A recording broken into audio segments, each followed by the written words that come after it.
বিশ্বের সবচেয়ে বড় সামরিক জোট ন্যাটোর বার্ষিক শীর্ষ সম্মেলনে অংশ নিতে আসা বিশ্ব নেতাদের পদচারণায় মুখর নেদারল্যান্ডসের হেগ শহর। ইউক্রেন রাশিয়া যুদ্ধ ও ইরান ইসরায়েল সংঘাতের মধ্যেও আলোচনায় স্থান পায় প্রতিরক্ষা বাজেট বাড়ানোর প্রসঙ্গ।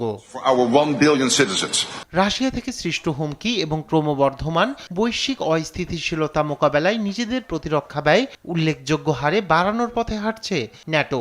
সম্মেলনে প্রতিরক্ষা ব্যয় বাড়ানোর বিষয়ে প্রতিশ্রুতি দিয়েছেন নেতারা।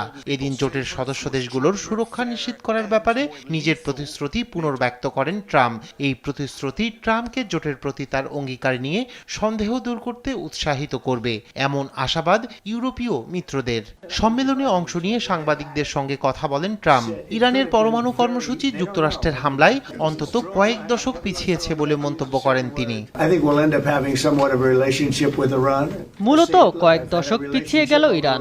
আমি মনে করি তারা এর মধ্য দিয়ে নরক যন্ত্রণা থেকে বেঁচে গেল। ওই আঘাত যুদ্ধের সমাপ্তি টেনেছে। ইরানের বাইরে গাজার যুদ্ধ নিয়েও মন্তব্য করেন ট্রাম্প। গাজায় যুদ্ধবিরতি ও বন্দিমুক্তি চুক্তির বিষয়ে বড় ধরনের অগ্রগতি হয়েছে বলে জানান মার্কিন প্রেসিডেন্ট।